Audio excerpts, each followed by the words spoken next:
Greetings from Tokyo, my dear friends. This is Daisuke, and I very much hope that this video finds you well and in very good spirits wherever you are in the world. And today, if you don't mind, I would very much like to continue on our journey and exploration through this set, which is the Criterion Collection's release in this year, 2020, of this Blu-ray box set called Essential Fellini. And it is made up of a number of Blu-ray discs, and among which is disc number 8. And on such disc number 8, we have the film from 1963. It is Federico Fellini's 8 and a Half.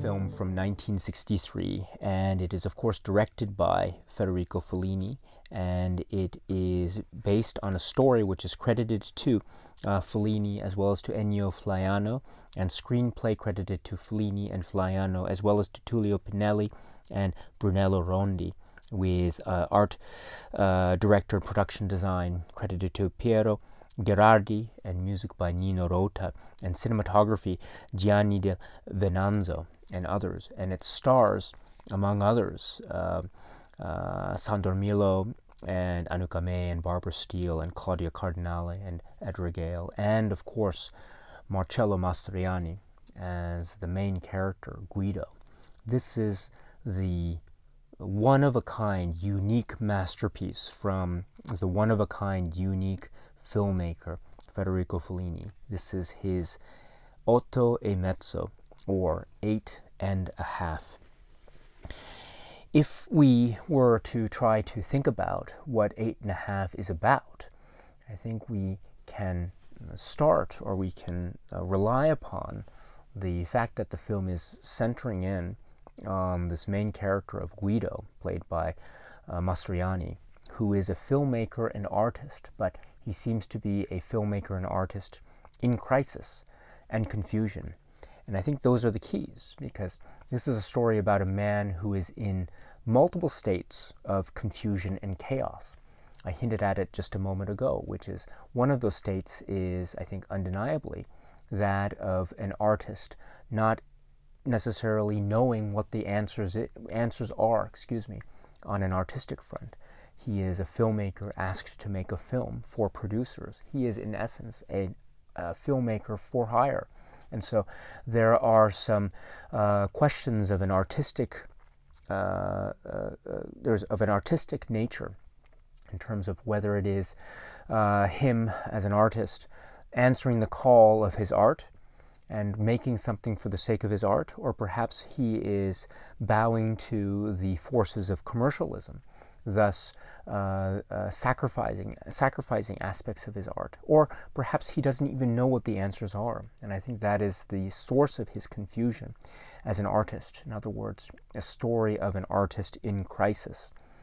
But that's not the only state of confusion that I would suggest Guido is in, because we also see him trying to, in essence, struggle with balancing the various relationships that he has in the moment. I think we understand that Guido is a man who has met many women in his life, and in particular he has a relationship with his wife Luisa, and then also a relationship with his mistress Carla, as well as other women in his life in the current times. And his trying to, in essence, figure out the nature of his relationship with one person, and also the nature of his relationship with another person, and seeing what is important to him. I think that is also a state or source of the state of his confusion. So we can call it a state of confusion or chaos on a current intimate level. And then I think there's another state of chaos and confusion which can be related to what I just referred to, which is the intimate state of chaos, but it is directly related to his past and his memories and his family life as he remembers it, or how he wants to remember it, versus how it seems to be created in reality. And there is this way that Guido is engaged in some kind of dialogue with his past, with various memories that seem to emerge in the context and the dialogue of the cinema grammar that is 8.5. And so there is this temporal dimension to his working out of various concerns and feelings and emotions that he has about the present, but also about the past, about his life as an artist, but also his life as a man, and also his life starting from when he was a young boy growing up. So there are many points that we see Guido in, and these points all in their own way have this sense or swirl of confusion or chaos, and it is through the sifting of these various points of chaos, or through the attempts to try to create a sense of order out of chaos, is where I think the plot and propulsion of the story lies with respect to this film 8.5, or Otto e Mezzo. So it is a film about a man who is confused, trying in essence to clear away his confusion to the best of his ability. So in order to tell the story, Fellini and company rely on a number of dynamic cinematic elements of grammar that create this, I think, a very interactive feel to the film. Now, what do I mean by this? Well, there's a way that the camera is used in this film. There's a fluidity of the camera movement. There's a way that perspectives change and almost abruptly shift, even at within the same shot. And so sometimes a camera movement can indicate a first person's perspective, but then it suddenly shifts, and we see that the perspectives and character whose perspective we thought we held through the camera is in fact in another part of the frame altogether. And that's even in one bold, dynamic, uncut motion of a camera, as well as the use of depth and shadow, as well as the use of bright lights versus low intensity. The way that things are flying through the air, or like a carnival type of atmosphere or spirit, or like a circus type of atmosphere or spirit, things tend to suddenly emerge and appear and disappear almost at random. And I think that gives life to the film as a kind of visual motif of Fellini-esque type of chaos. That is, of course, reflective of the chaos and confusion of the main character Guido. And so there is this life and energy to the chaos that is emerging through Fellini's cinema. And I think that is really bold and inventive and very poetic and very beautiful. This type of confusion and chaos, of course, is also shown in the almost abrupt nature that the film tends to jump from various scenes and situations. There's a dream-like atmosphere from the very get-go, but then it seems to jump back into a reality. Or is it a reality? It seems to be a reality that also is a very amorphous one. And so the divide between what is real and what is fantasy tends to be blurred. And we're not quite sure what is what. And I think that kind of unease or not being sure is a grand and wonderful thing, because it allows us, as I say, to play an almost interactive part. We are experiencing Guido's confusion as it is playing out in the world of the film. And so it gives us a sense of challenging us and trying to figure out what exactly is what and who exactly is who. And so I find this to be a great way to connect the world of the film with a sort of meta element of examining the film as well. And speaking of this meta element, I should say that just taking a step back and thinking about the film 8.5 when watching it in this Criterion Blu-ray set, Essential Fellini, I think watching this film when viewing the rest of the films thus far, I think is a great thing. Because the set offers a number of, say, supplements which talk about Fellini the artist and also Fellini the man and the individual and the human being. And when we think about those and we think about potential interpretations of the film Otto e Mezzo that have been offered by a number of critics and scholars who speak to this film in the supplement section of this particular disc, and I'll get to that in the second part of this video.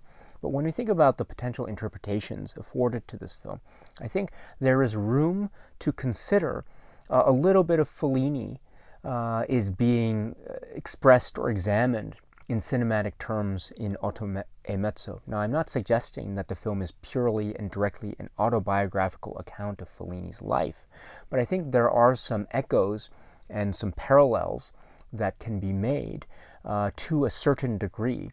And I think that is supported by a number of supplements that we have seen thus far in the set, also by a number of scholars and critics who have been quoted or who are speaking to the film itself, as well as other supplements that we will see beyond 8.5 after this set on discs 9, 10, 11, and so forth. And so the point is that I think when watching this film in the context of Fellini's filmography, such as, say, watching it in the set, I think it really allows for a reading of the film that is metatextual, and that is allowing for us, the viewer, and our understanding of who Fellini was. I think we can therefore see the film and see why it was that Fellini made the film the way he did when he did. So that, I think, the set affords us, I think, this great opportunity for this further dialogue and examination of the film on those terms. Also, I think when we think about the film and watching it in the context of Fellini's filmography, I think we can really sense this trajectory, if you will, of artistic development and style in Fellini's films. From the early 1950s on, of course, he has been making feature films on a rather consistent basis, leading up to the entry into the 1960s, and then La Dolce Vita, and then now 8.5.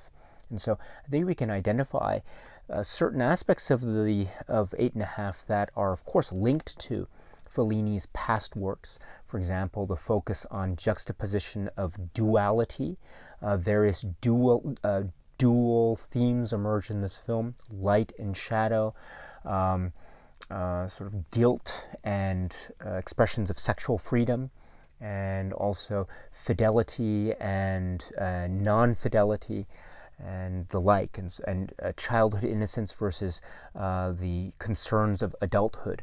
And so these dualities, I think, and many others emerge in this film, and they remind us of those similar types of juxtapositions that we've seen time and time again in Fellini's works with great craftsmanship and aplomb. So that's one way that it's connected to Fellini's cinematic past.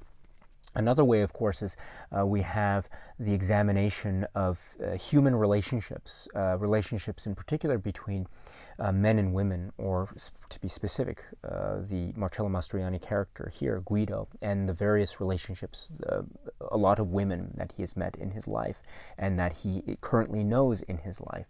And we have seen, of course, in many a Fellini film, the interest, if you will, between, or concerns about the discussion or depictions of relationships between men and women. And this is, of course, something that we understand is very much a part of the Fellini-esque cinema. And yet another thing, too, is this idea of a journey, and characters on maybe a physical or geographically based journey, or an emotional or spiritual based journey. And I think we can safely say that the characters here are on some kind of journey process, whether it be a journey towards artistic expression, a la the making of a film, or maybe it's another type of journey, which is an emotional road towards some kind of salvation, whether it be morally based salvation or something more, something of an intimate scale. And so you have to watch the film in order to see what happens at the end, of course. But the point here is that there is this journey-like sense about the film, And I think that very much is in keeping with the journeys that we have seen in many a Fellini film in the past. Now, all those points notwithstanding, I think we can also identify the ways in which this film seems also to be kind of like its own thing. Perhaps it feels almost like a fresh, radical departure from a lot of the films that we have seen in Fellini's past. I think that has to do in some part with the way that the camera is moving. There is a fluidity and way that perspective seems to jump and change almost within a single split second. For example, the camera might act as a first-person perspective of a particular character, only to see that same character jump into a separate part of the frame 1 second later. And so the perspective is broken and it becomes yet another perspective from another character, or a third person omniscient or something of that nature. And this is an example of the fluid dynamism that is employed by the Fellini and Gianni Di Venanzo. And so this is, I think, something that is identifying or indicating something of the unreal or the fantastic. And that's not to say that there aren't elements of the real here, but I think we can identify the way that the swirl of the cinematic expression is giving way to something that is very much Fellini-esque.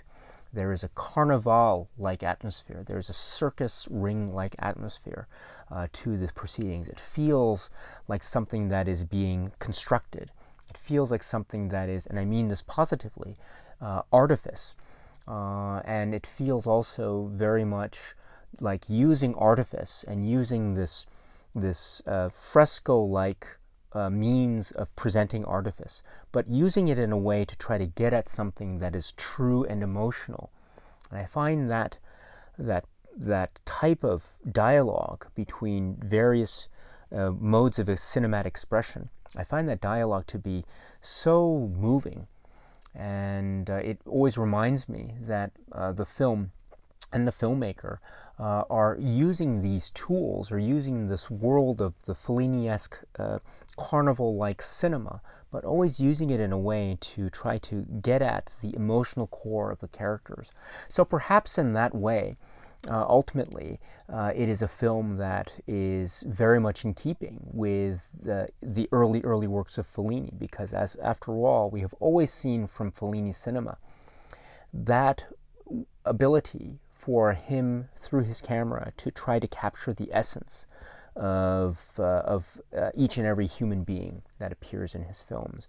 And so there is something, whether we want to call it the way in which the camera of the tradition of neorealism in cinema is capturing the essence of humanity of a particular character, or whether you want to call it, to borrow a phrase from La Strada, the parable of the pebble, or whether you want to call it the way that, say, something like 8½, shows us the beauty and grace of even what might seem to be a minor character, tap dancing, or just dancing in the night.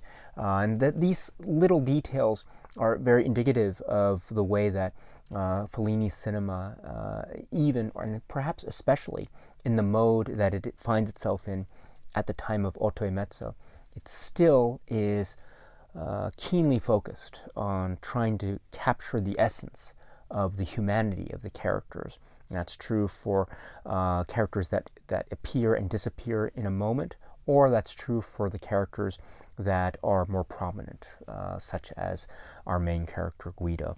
And so in that way, it is very much a step in a new direction for Fellini's cinema, but it also is ultimately very consistent with Fellini's cinema. And I think that is one of the reasons why I find myself so compelled by this film every single time. So this is Otto e Mezzo. I should say on a personal note that I've had the great fortune and great luck of being able, in my own, as I say, silly and rather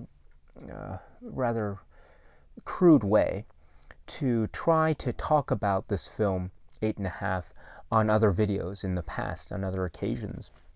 And I've always been, well, let me take a step back. I've mentioned in the past how I never, when I was young and I first saw this film around the time, maybe my late teenage years, I saw it for the first time and I really didn't like it. I really didn't like it at all. I didn't understand what was going on.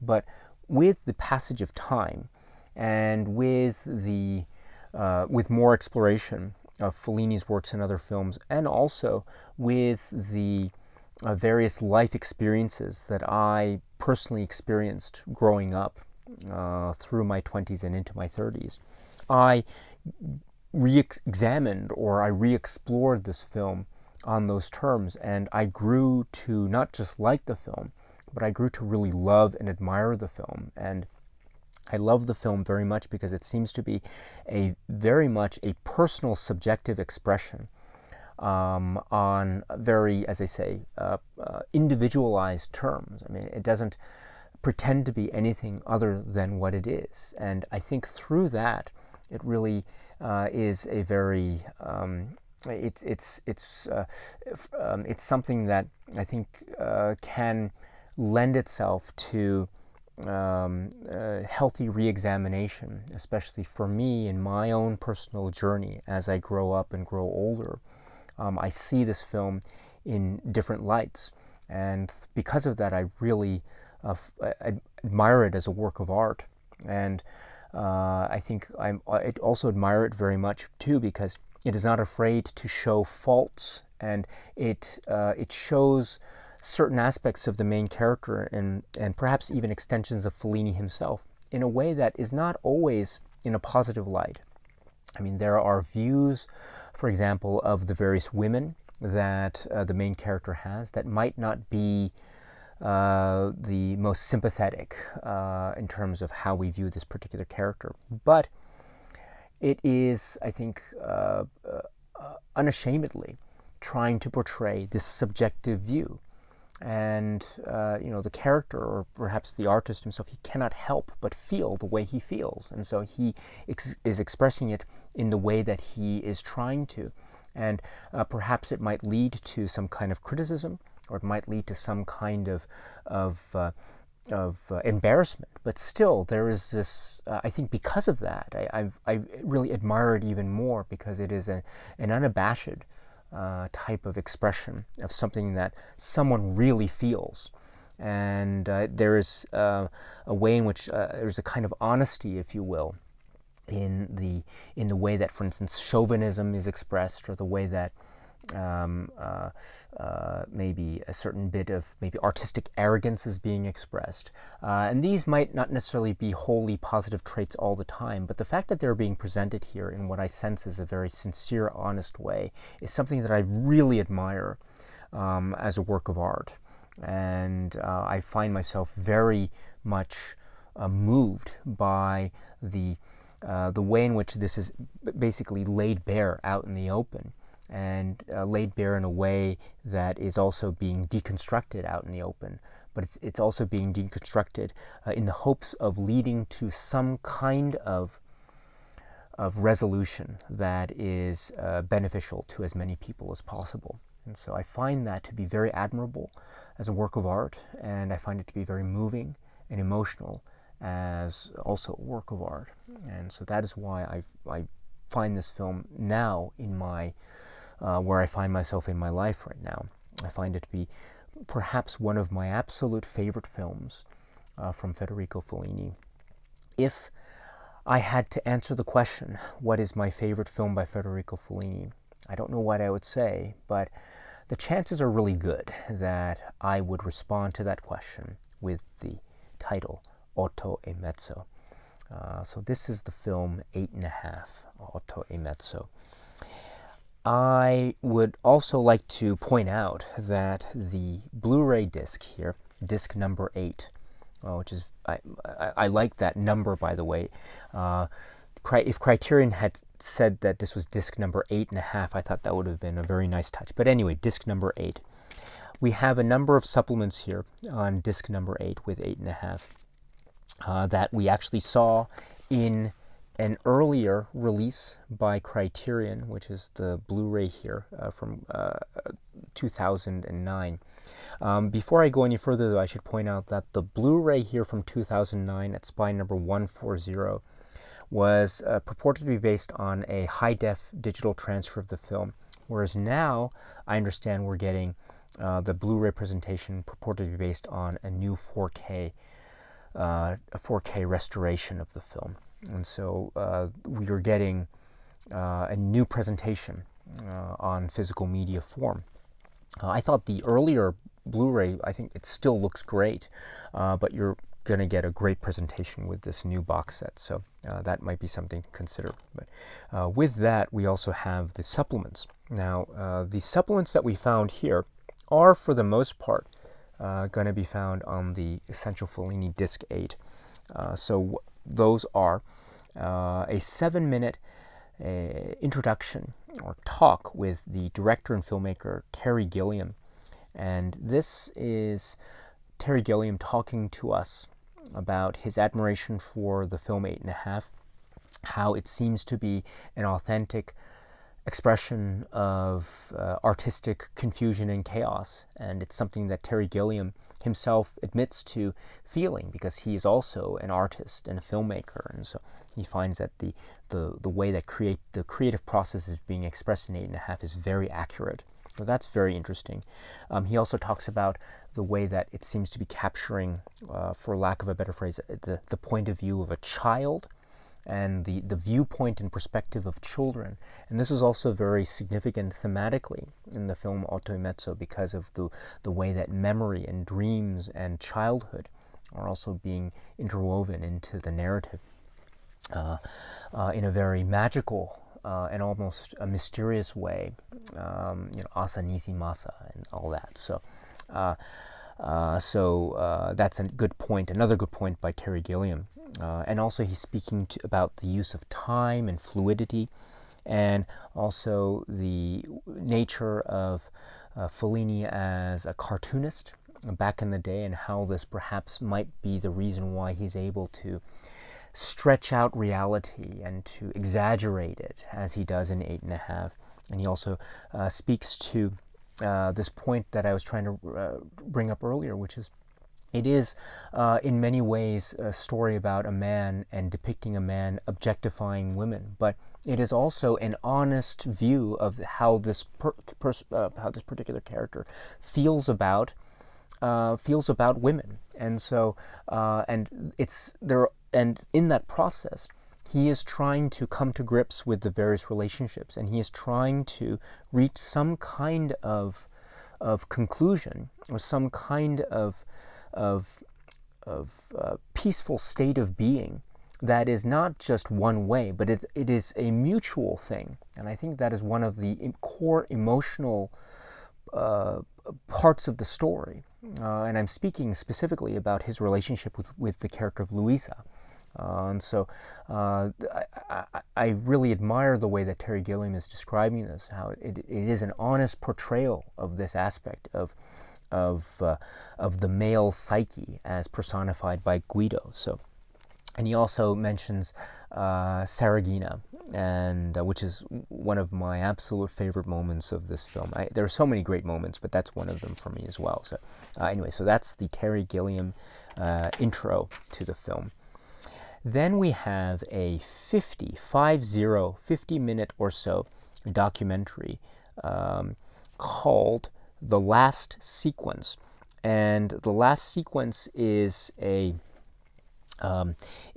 documentary that is focusing in on what is known to be, or what is understood to be, an ending to the film that was not the actual ending that we got for the film. So we understand the film ends in a certain way, but there were these rumors or bits of information, accounts from people, actors and cast members and crew, that in fact Fellini was intending for a different ending of the film.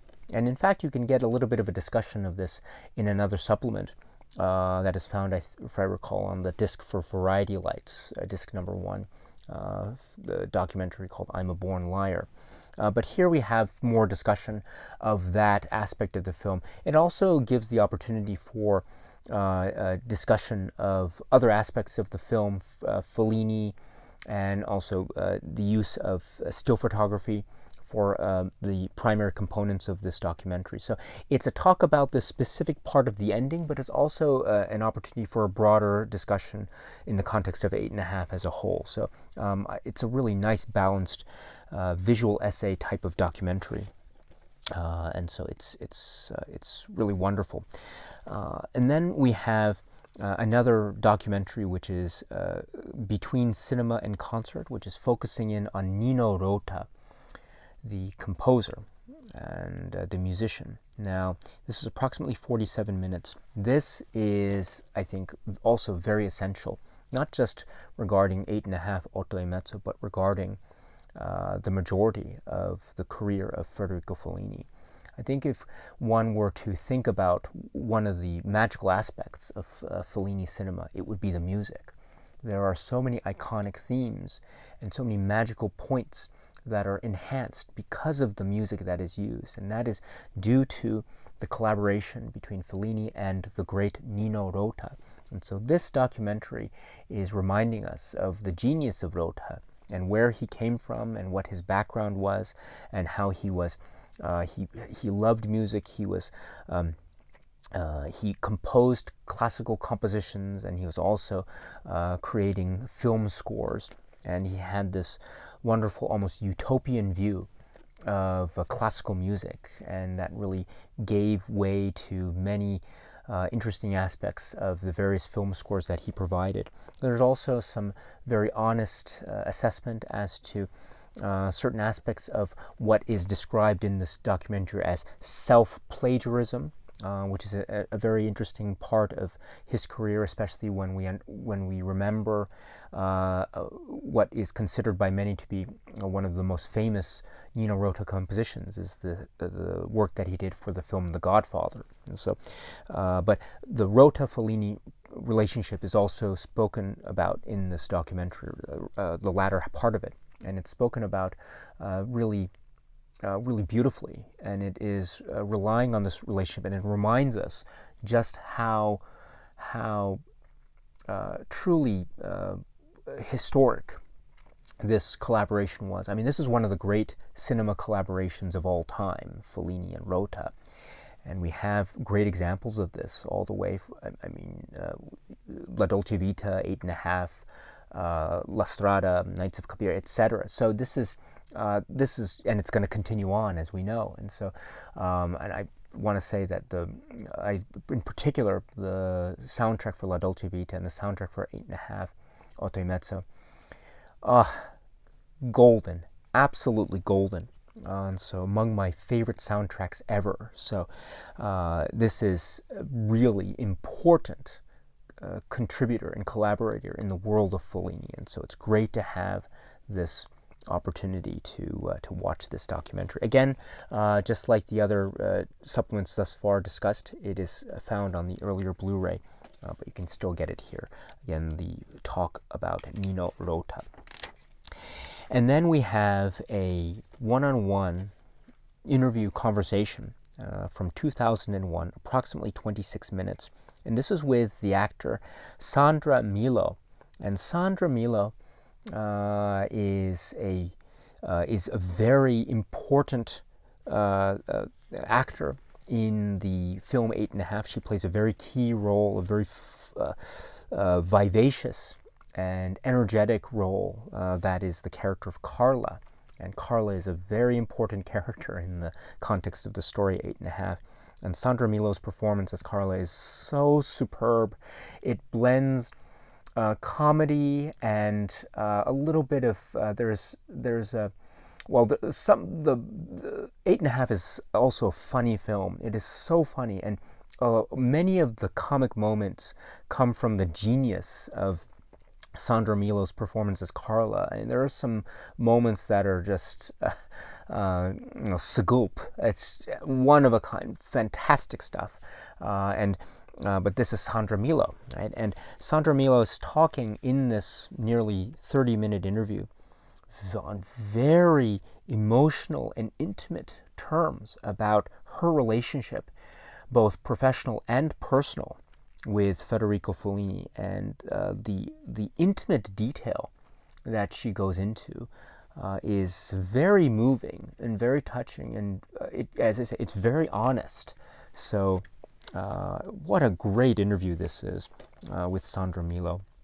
And she talks a little bit about, there's a phrase that she says, and she's speaking in Italian, but it's translated, and I'm not getting it exactly right, but she's when she's describing what it was like to meet Federico Fellini, she describes him as being able to penetrate your soul like the wind rushing through the grass.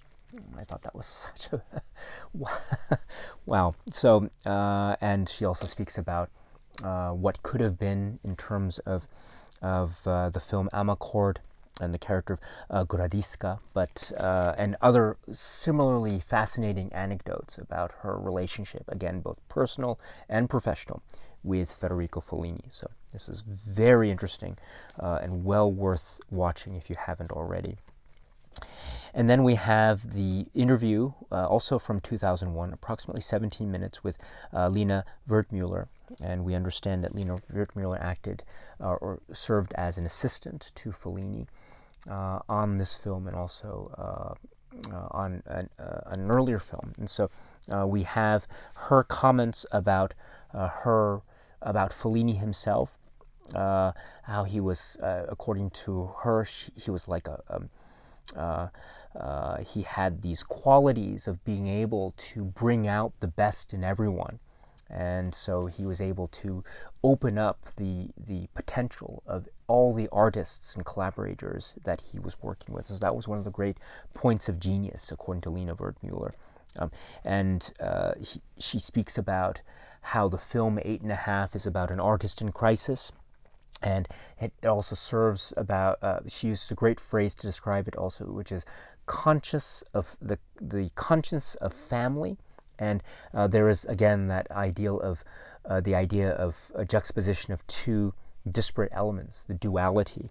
And she therefore leads the conversation into maybe a psychoanalytical interpretation of the film. And so she goes to that possibility about how it could be very much a reflection of Fellini himself, and which is and she says it in a really great anecdotal way. It's almost like as a kid, when you're at home and you just want to steal a little bit of the jam without your mom knowing. And so that's how she describes it, and that's the type of feeling that I think is in the air in 8½, and within the heart of Fellini, again, according to Lina Wertmüller. Just being a little kid at the table, just wanting to steal a little bit of the jam when your mom's not looking. So that type of feel. And also she talks about how she wanted to become a filmmaker herself, and how Fellini how Fellini told her that she should, a great bit of advice, which was, if you're going to make films, you should make films as though you're telling your story as if to a friend. And I thought that was such a powerful way to describe it, and what a great piece of advice that is. If you're going to make a film like you're telling a story to a friend. Wow. So anyway, that is the Lina Wertmüller interview.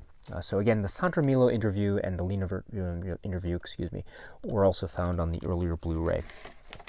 That's not all, because we also have another interview, again, approximately 17 minutes, with a cinematographer, a famous cinematographer, Vittorio Storaro.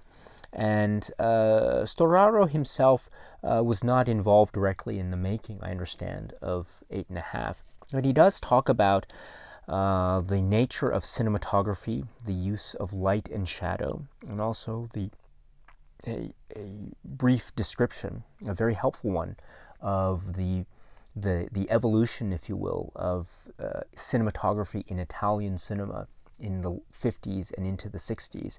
And he speaks a little bit about Italian neorealism. He, of course, brings up Gianni di Venanzo into the conversation, and how he identifies a lot of bold, inventive aspects of the cinematography of Di Venanzo in 8½.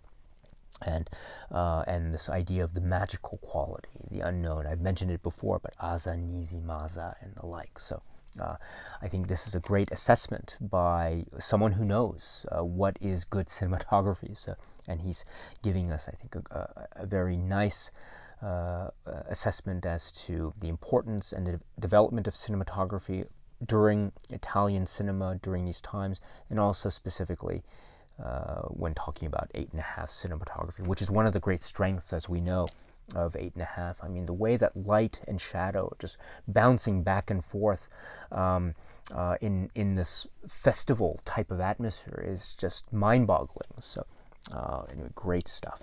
And that is also included on the earlier Blu-ray. And then we have a trailer, and then we have the section which is the Gideon Bachman photos, which is this slideshow type of presentation, plus another slideshow type of presentation of a stills gallery. And these are also very valuable too, because they're not just pictures, but they're also there are some explanatory title cards every so often, and so we get some extra bits of information about the production of 8½. You know, there's some great info about Claudio Cardinale and riding a bicycle, and also there's a connection between 8½, and the filmmaker De Sica, and also there's some information about a scene that ended up not being in the film. That is a further illumination of the relationship between Guido and Luisa. And also there's some photos of Sofia Loren visiting the set, Giulietta Mazzina visiting the set, mentions of Gherardi, etc. So these slideshows are very informative, and so I recommend them as well. So that is also found on the Blu-ray. I should also mention that also on the Blu-ray and the Blu-ray disc here for the set is the audio commentary track. And the audio commentary track is one of these where we have various participants, and it's edited together into one seemingly continuous audio commentary track. So the participants are Gideon Bachman and then Antonio Monda. And also there are aspects of the commentary track where it's an audio essay which is being read. So there are these various components that are brought together into one commentary track. I think it's a very good commentary track, and I'm always a fan of commentary tracks with Criterion releases, so it's good to have this brought over from, as I say, the earlier releases. I should also mention that on the earlier Blu-ray release there was actually another supplement which is called Fellini, A Director's Notebook. And that is not found on disc 8, but we will find it on another disc in the set, so don't worry about that. So we will find it elsewhere. But as far as disc 8 is concerned and Otto e Mezzo, that is what we get when we explore this film as part of this Criterion set called Essential Fellini. There's a lot there for a film that really has a lot to begin with. That is Otto e Mezzo. And I've said it before, but I'll say it again. It is really one of my favorite Fellini films ever. It could be up there as well as being among my favorite films, period. And this is, I think, for me, even more surprising, especially when I recall my early experiences with the film not being so positive, but I really grew to like and love this film for what I think it is, which is this very emotional film that is also a wonderful example of the world of the Fellini-esque in cinema. This is Federico Fellini's masterpiece, Otto e Mezzo, or 8½. Okay, my friends, so that's it for now. And so until we meet again, please be happy and healthy and well, and please keep on watching a lot of great movies. Thank you so much, as always, for your time. I very much appreciate it. Stay strong, stay safe, and cheers.